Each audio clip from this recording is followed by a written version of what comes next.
Assalamualaikum warahmatullahi wabarakatuh.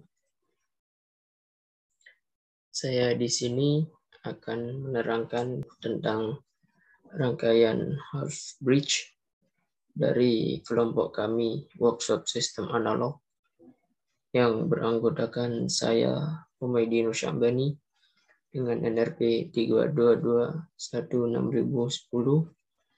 kemudian Pramana Suryadi Putra dengan NRP 3221619, dan yang terakhir Muhammad Inman Fairuzi dengan NRP 3221622.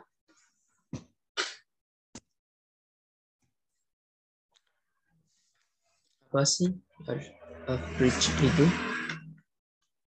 Bridge merupakan rangkaian yang dapat mengatur tegangan pada outputnya dengan acuan input PWM yang diberikan. Selain itu, bridge juga sering digunakan untuk mengatur arah arus yang mengalir pada suatu beban motor listrik. Rangkaian ini dapat mengatur arah putaran motor dan besar arus yang mengalir pada motor listrik tersebut. Nama dari bridge sendiri dikarenakan memang bentuk dari skema rangkaian ini seperti huruf H, yang dimana pada bagian tengah tersebut digunakan layaknya seperti sebuah jembatan atau bridge.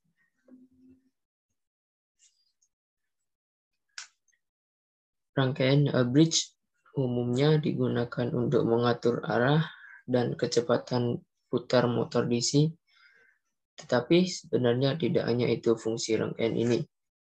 Rangkaian ini juga dapat difungsikan sebagai driver untuk aktuator lain, misalnya peltier dan lain-lain yang menggunakan tegangan sebagai pengatur kondisinya.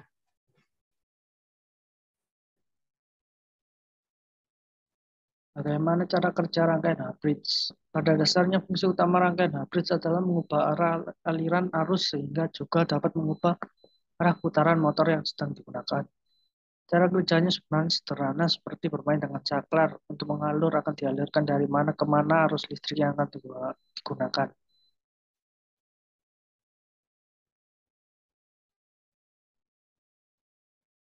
Dasar transistor. Transistor memiliki 3 kaki yang disebut istilah kolektor, base, dan emitter.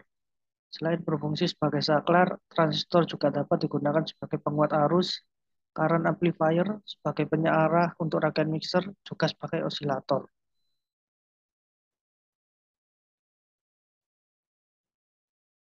Oke, selanjutnya saya akan menjelaskan cara kerja dari rangkaian bridge ini.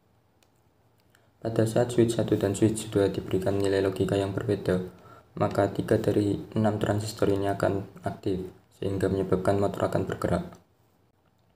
Pada saat switch 1 dan switch 2 diberikan nilai logika berupa low, maka tidak akan ada arus yang mengalir ke transistor, sehingga motor akan diam tidak bergerak. Akan tetapi ketika switch 1 diberikan nilai logika berupa high dan switch 2 diberikan nilai logika berupa low, maka Q6, Q1, dan Q4 akan aktif, sehingga arus akan mengalir melalui Q1 dan Q4 menuju motor. Hal ini menyebabkan motor akan berputar berlawanan arah jarum jam. Sebaliknya, ketika switch 1 diberi nilai logika berupa low dan switch 2 diberi nilai logika berupa high, maka Q5, Q2, dan Q3 akan aktif, sehingga arus akan mengalir ke motor melalui Q2 dan Q3. Hal ini menyebabkan motor akan berputar searah jarum jam. Ketika switch 1 dan switch 2 diberi nilai logika berupa high, maka akan terjadi short pada rangkaian, yang menyebabkan transistor akan menjadi panas. Hal ini bisa menyebabkan rangkaian menjadi rusak. Berikut adalah demo dari proyek yang telah dibuat.